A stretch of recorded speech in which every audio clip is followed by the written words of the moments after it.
Então, nesse vídeo a gente vai aprender como as operações de matrizes surgiram. E, portanto, o nosso objetivo, na verdade, é associar as operações de matrizes, que eu imagino que muitos de vocês, pelo menos, tenham aprendido no ensino médio, as operações com o operador linear correspondente. E isso elimina o mistério de por que definir essas operações de matrizes de uma maneira tão estranha. Tá, então deixa eu começar fixando os operadores e as matrizes. Então os operadores vão ser esses dois. Estou definindo eles em termos de coordenadas para poder escrever as matrizes correspondentes. Então t de xy é a1x mais a12y, a21x mais a22y e o s de xy semelhante, sendo que os coeficientes são b. As matrizes na base canônica, lembra que para ter uma matriz de operador linear eu preciso fixar a base. Então, no caso que a gente está considerando, a base que a gente está tomando sempre é a base canônica, a base que eu e você concordamos em adotar como padrão. Então, a matriz de T na base canônica vai ser A1, A12, A21, A22 e a de S, B1, B12, B21, B22. Então, é isso que a gente vai usar ao longo desse vídeo. Vamos começar fazendo soma de operadores, adição de operadores lineares. Então, como é que é definido o operador soma? Então, o operador soma é definido sobre um vetor V, então a ação dele no vetor V é definida como sendo toma o valor do operador aplicado em V, do operador T aplicado em V, toma a ação do operador S aplicado em V, toma as duas imagens e soma o resultado. Veja, eu posso fazer isso porque do lado. Eu estou saindo de uma coisa onde eu tenho uma operação de soma definida, que é o plano, para o plano de volta. Se eu saísse do plano para um conjunto qualquer, nem sempre eu posso definir o operador soma. Mas como eu estou saindo do plano para o plano, e no plano eu tenho soma de vetores, e o que um operador faz é levar um vetor num vetor, então essa definição faz sentido. Se você aplica T mais S em um vetor V, você aplica T em V, aplica S em V, e define T mais S aplicado em V como T de V mais S de V. Tá bom. O que acontece se a gente puser coordenadas, então?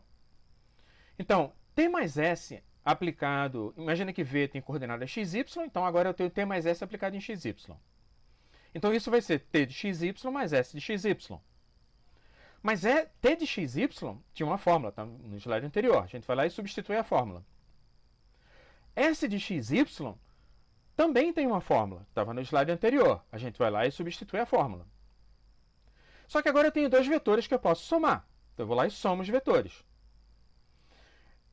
Quando você olha para as duas entradas desse vetor, você vê que eu posso, na primeira entrada, eu posso botar x em evidência e y em evidência. E na segunda entrada, também posso botar x em evidência e y em evidência. Se eu fizer isso, eu fico com essa expressão.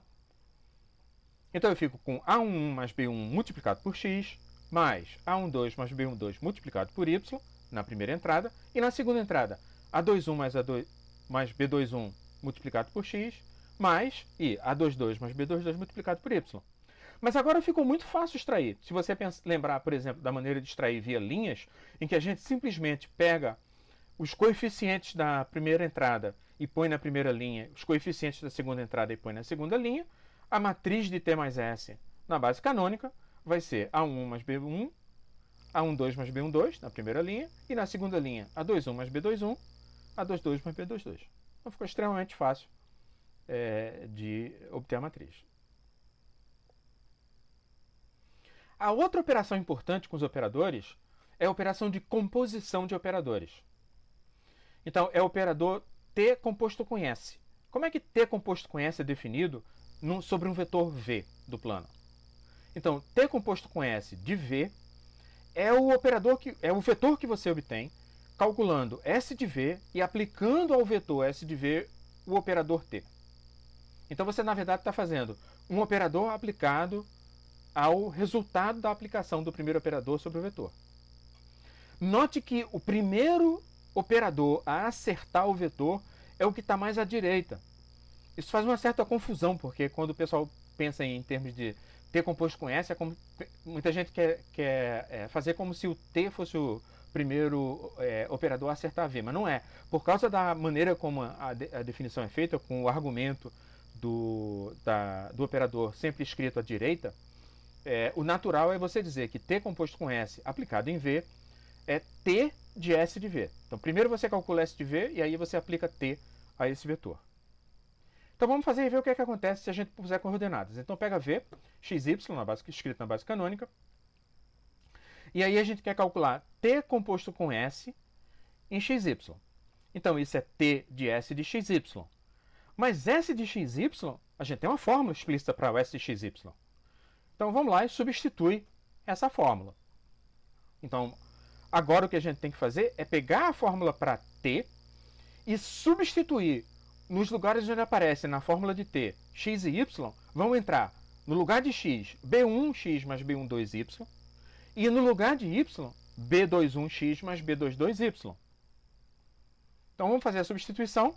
E eu escrevi só a primeira entrada porque não ia caber a segunda aqui. E também, se a gente entender como funciona a primeira, o cálculo para a segunda é exatamente igual e você pode fazer por sua conta. Então, essa é apenas a primeira entrada. A segunda entrada está representada pelos 3 pontinhos nessa fórmula. Bom, então agora eu posso arrumar um pouco esse negócio aí, posso usar a distributiva para espalhar o A11 na primeira soma e o A12 na segunda soma. Eu vou querer botar o x em evidência, então vou trocar as duas parcelas do meio, uma com a outra. Agora eu posso botar o x em evidência e fico com essa expressão. Então agora eu sei quem deve ser, usando a construção por linhas, quem deve ser a primeira linha da matriz correspondente a T composto com S na base canônica. Essa matriz vai ter na primeira linha A11, B1 mais A12, B21 e na segunda linha A1, B12 mais A12, B22. E a outra linha é construída de maneira semelhante. As contas ficam para você fazer. É a mesma ideia da primeira linha. Bom, aí vem a parte realmente interessante dessa história toda. Porque o Cayley teve uma ideia brilhante. A ideia brilhante dele, no artigo que a gente viu no vídeo anterior, que ele tinha introduzido matrizes, é a seguinte. Olha só, eu tenho o operador T, o operador S e o operador S mais T. Ao operador T, eu associo a matriz dele na base canônica. Ao operador S, a matriz dele na base canônica. E ao operador S mais T, eu descobri qual é a matriz que eu tenho que associar na base canônica. Então, por que a gente simplesmente não define a soma da matriz T na base canônica com a matriz S na base canônica como sendo a matriz do operador T mais S na base canônica? Essa é a grande sacada. Foi isso que ele fez, na verdade, para definir tanto a adição de matrizes quanto a composição de matrizes. A composição de matrizes é exatamente igual, a única diferença é que, nesse caso, ele pensava a composição como sendo uma multiplicação, então, para ele, o produto das matrizes é o que você obtém, é a matriz que você obtém fazendo a composta de T com S e calculando a matriz na base canônica. Se você usar essa ideia, aplicar essa ideia tanto à soma quanto à composição, você tem as fórmulas usuais de soma de matrizes. Então, a soma soma e multiplicação de matrizes. A adição de matrizes é definida, a gente fala que é coordenada a coordenada, porque você está somando cada uma das entradas individualmente. E a multiplicação é definida daquela maneira estranha, que agora a gente sabe de onde veio. Veio da composição de 2 operadores. E foi assim que surgiram as matrizes, foram inventadas, e simultaneamente a invenção de matrizes foi inventada a maneira de fazer operações com ela. Operação de soma de matrizes, operação de multiplicação e a operação de multiplicação de um escalar por uma matriz, que vai ficar para o estudo dirigido dessa semana.